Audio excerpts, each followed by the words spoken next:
JT from Illinois. Circle the wagons time to Brooker. Lay it up and in. Jamel President off the fast break. Jamel President grew up less than a mile from the College of Charleston and graduated from Burke High School. He was as hard-nosed and spirited as any player I have ever coached. On the defensive end, he always guarded our opponent's best scorer. His jump shot was picture perfect, and he iced many games with his foul shots. In fact, in his senior year, he ranked 4th nationally from the foul stripe. He played in the backcourt with Anthony Johnson, and they made a magnificent duo.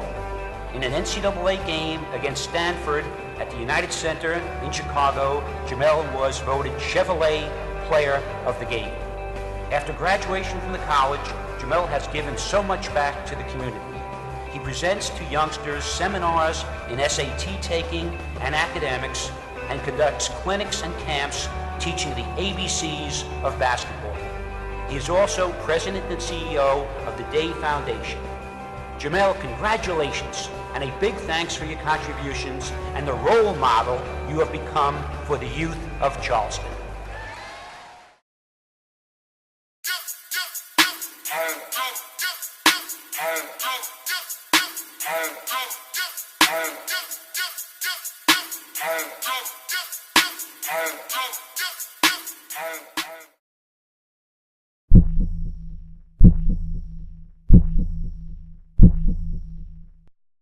So the oatmeal recipe, when I heard that, I thought it was a recipe with oatmeal. So tell us about that. Well, actually, it is a recipe for oatmeal, and there's two folds to the oatmeal recipe. Okay. The recipe part of it is our approach to our student athletes, which is 7 to 9, 10 to 12, and 13 to 17. Those are the ages. Those are the ages. Okay. And our sports, obviously, is basketball.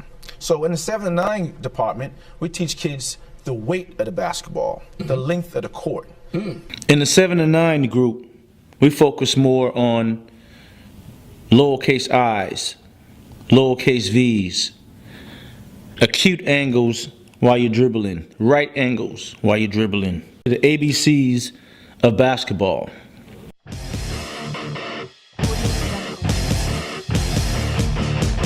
Stay low, stay low. Let's go, let's go.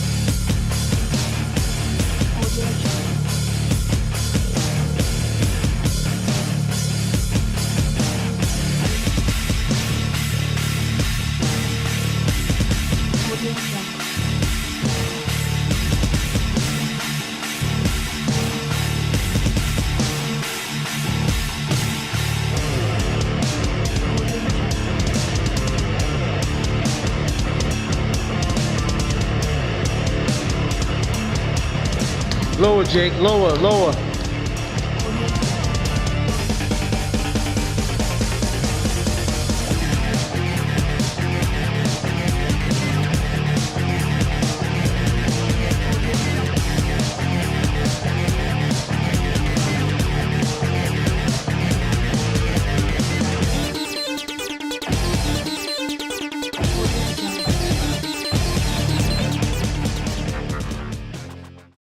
In the 10 to 12, it's the application part of it.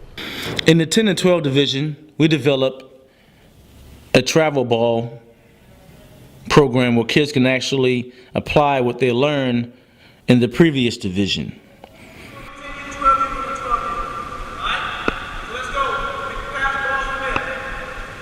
In the 13 to 17, it's the community involvement, which is MUSC, Kaplan University, all these different ingredients that kids will need as far as ACT help, basketball, nutrition, and skill development. Those things, we implement that into the recipe part. Right now we're categorizing our fruits, vegetables, and grains, doing a little physical activity where the scholars are coming right to the middle. They're grabbing a card that's going to have like a word like an apple or spinach or wheat bread, and we have the categories on the peripheral of the court. So they're identifying whether it's a grain, a fruit, a vegetable, or a meat, and they're putting it in the appropriate category. And after the first round, I'm pretty impressed. Nice. Tomato ended up in the fruits. Nice. We also have former college coaches, former players to give information to our student athletes. So you talked about the importance of of nutrition, education, and skill development, which is the oatmeal recipe ingredients. In our conversation, you mentioned those three things. So, in our last topic, talk about, the charity that you started and what's that all about, and why you think it's an important thing to do. Yeah, I mean, obviously, the reason for your foundation, the call, and everything is definitely important. Obviously, skill development is important because, if you don't hone in on your skills, like any job, any career, you won't be at your best. Obviously, like I said, nutrition and health is definitely the key, because you want to be working at optimum performance when your opportunity is called or your name is called. You don't want to, like a lot of kids nowadays, you come up with excuses. Oh, the coach don't like me, or he didn't tell me I wasn't ready. But if you stay ready, then you don't have to get ready. So that's definitely tough in these days and times as well, because we got so much going on. But in converse, you can learn how to run faster, jump higher, by YouTube. So it should be Right. Excuses are limited.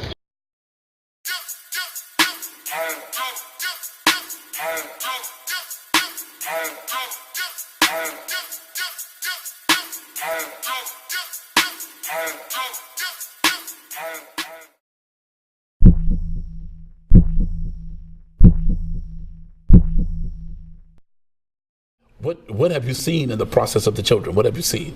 I'm seeing a lot. I see. Well, what we do mostly, because we start at a development age of 7 to 9, 10 to 12. So mostly in those ages, even though we're dealing with the kid, our main focus is conditioning and educating the parent on the do's and don'ts of how to have a student athlete and how to approach them and get them from point A to point B. Also, you also deal with the parents also. We have to, because if the kids are receiving information at 7 to 9, they got to also be able to relate with their parents, and the parents got to also be able to relate the information to them. So the parents are very much informed of where to put their kid, what school to take them to, how to deal with coaches. You know what I mean? When adverse situations, nutrition-wise. My name is Kevin Ray. I'm Ahmad's Ray's father. Ahmad is the 11th grader at Pinewood Prep. We play basketball there. We've been training with the President Productions and the Days Foundation for the past 2.5 to 3 years. Now, we just had the video session earlier. So right now, we're stagnant with getting Ahmad to really carry throughout the training regimen and apply things on the court. And where we're at now is just the mental aspect. Can you explain to the audience what we're doing, how we're doing, and where we're at from a parent standpoint? Because I'm pretty sure this is common that goes on. Very. Actually, watching your child train and be very good at training. And then when you don't see those things translate to the game, you wonder, well, what's going on? Why is this not happening? Where's the block going? So what I've oftentimes done is when I see something wrong, I immediately get on the phone, I'll call you and say, hey man, listen, I don't know what's going on. Ahmad did this or that. And you'll say, well, hey, let's look at the video. And that brought us to kind of what we did today. Being able to sit down, go through the video and see exactly what his strengths are, what his weaknesses are, where are areas in which he can improve.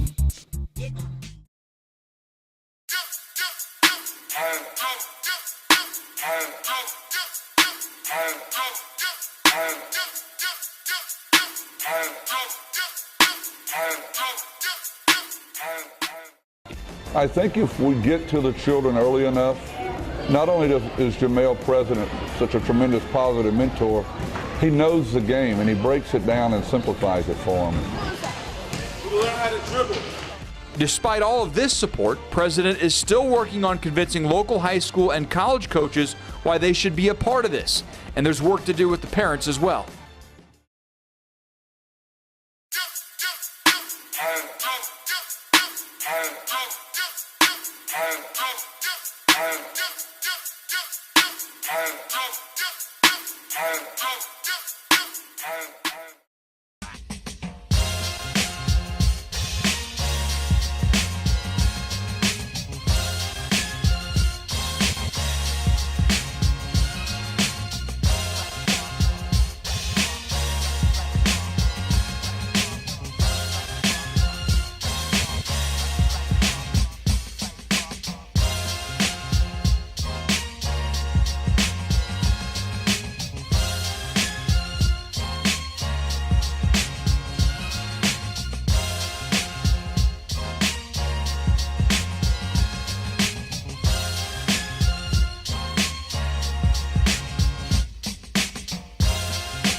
it's a great opportunity to have some fun with the great game of basketball, and as I say, to support a very worthwhile cause. What Jermel is doing with the Day Foundation and the approach he's taking to help develop young athletes, first of all, getting them prepared from the academic standpoint, which, as you know as well as I do, Bobby, that's the most important element, to try to get them to eat healthy, to be able to train properly, to get the proper education, and then hopefully for those who are talented enough to have a chance to move on to perhaps even get a free education by going off to college. But I love what Jermel is doing. It's a wonderful program. Hopefully more people in the community will get behind it, and some of the businesses involved as well, to help sponsor this program, because these are the kind of things that every community needs, looking out for the best interest of the youth. The future of this country is in our youth, and everything that we can do to help prepare them better for that is absolutely wonderful. And I can't express adequately enough my admiration and respect for what Jermel is doing, and hopefully he'll get a lot of help from a lot of people.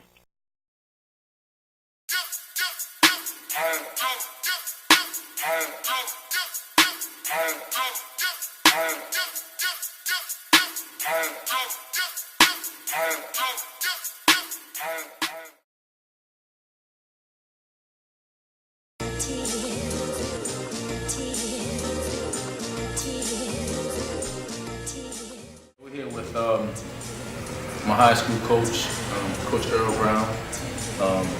Coach Brown said he played in the Gus Mac as well. We're going to touch base on that as well. But Coach, we're here just doing a documentary. It's called Both Sides of Catalina, and we're basically just talking about just might come up as a former player.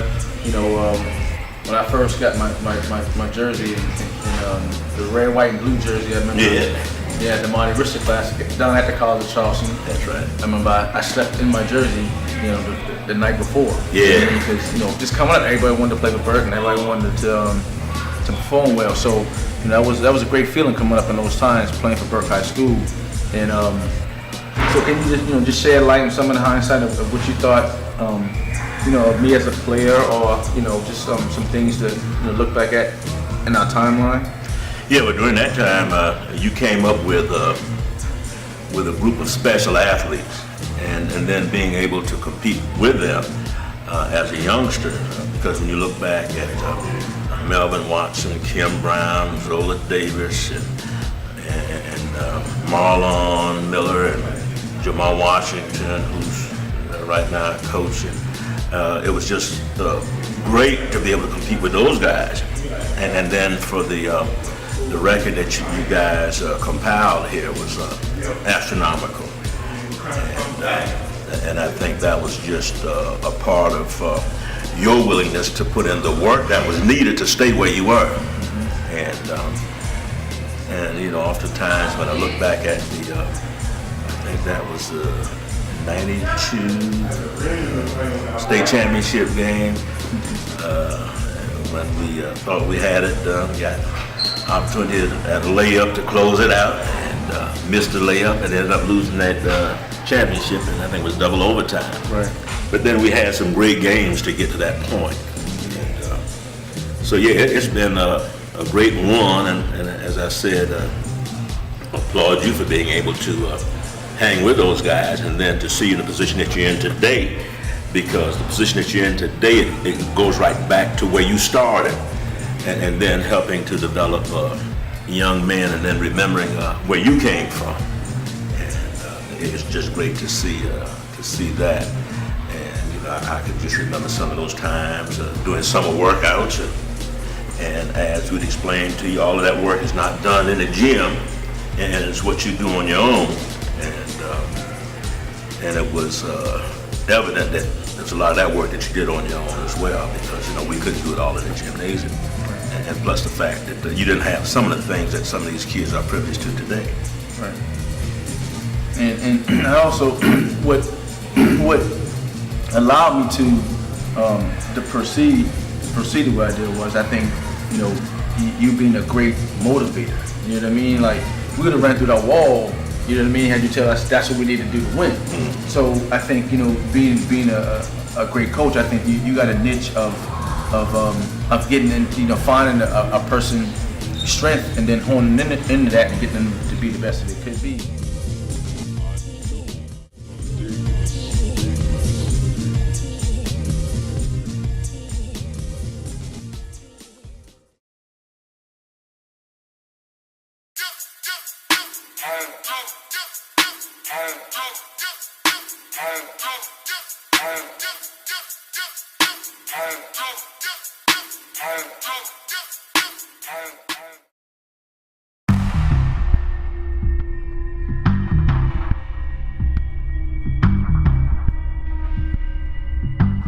We're here at JTV and Fundamentally Mindful with the legend, my college coach, Coach Kress. How you doing today, Coach? Great, Jamel. Thank you. Good, good.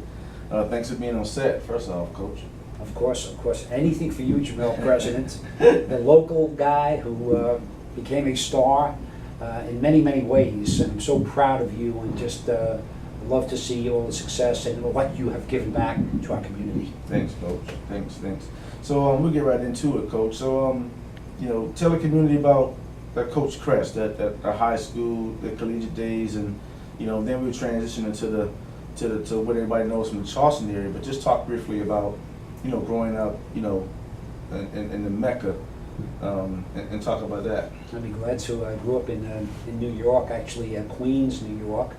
I went to Holy Trinity High School where I played basketball, and then I got a chance to walk on at St. John's University. I played freshman ball, and when I made the varsity, they gave me a scholarship, and I played with some great players like Kevin Lockery and Leroy Ellis, great NBA players. So St. John's had a really great team back then. I was more of a substitute practice player, but I loved my years there. And then in 1964, I graduated and got a high school coaching job at Christ the King High School in Queens. I coached baseball and basketball for 1 year. And then in 1965, Coach Lou Conaseca, who was the assistant coach at St. John's to Joe Lapchick, another famous Naismith Hall of Famer, got the head coaching job at St. John's in 1965. I'm 22 years of age. Wow. He asked me to be an assistant coach at St. John's.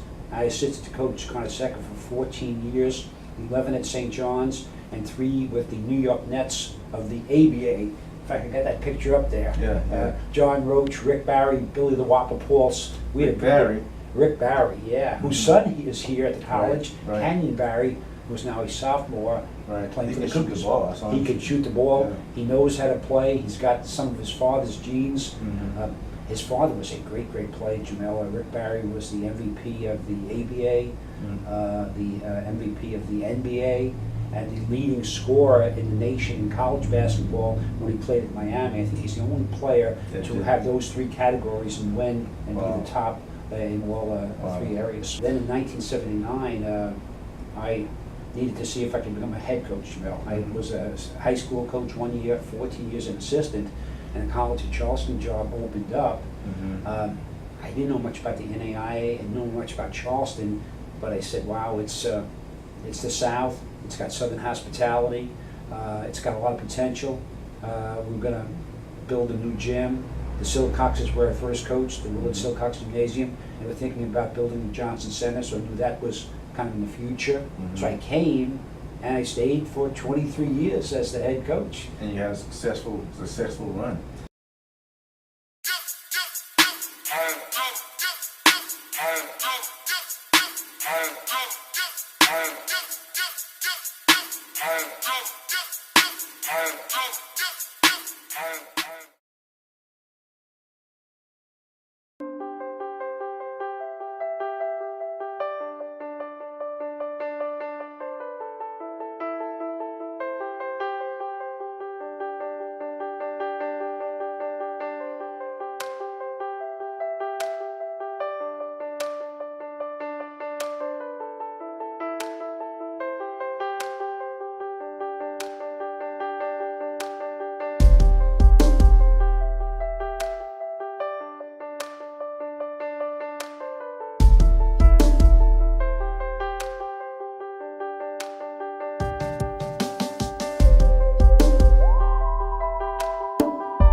So we have a great team, you know.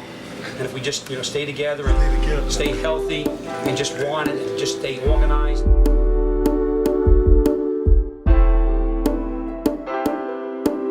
It was kind of an ecstatic time. It was a time of dreams come true. My old coach Joe Lapchick said after big wins, we walked with kings. Well, on this particular occasion, the players, the fans, and this old coach walked with kings before, during, and after.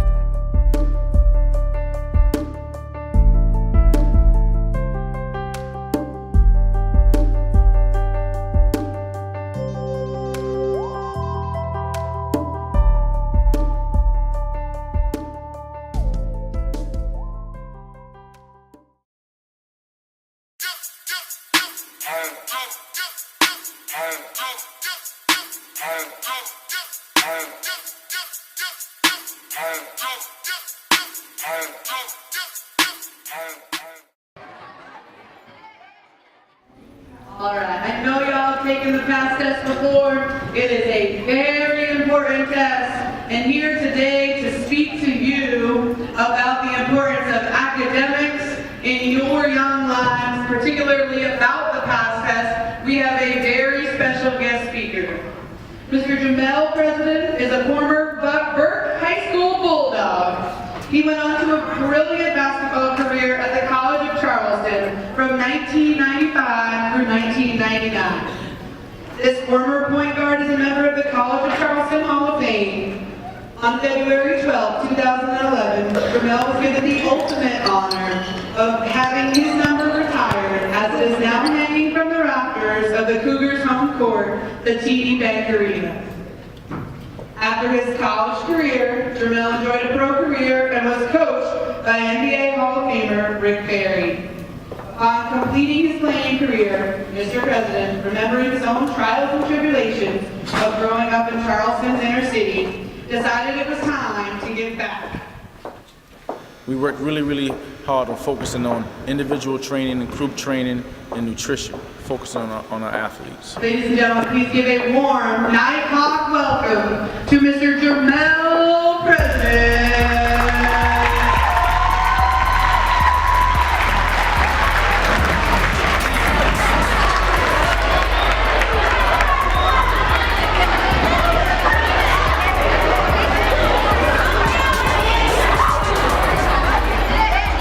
Good evening.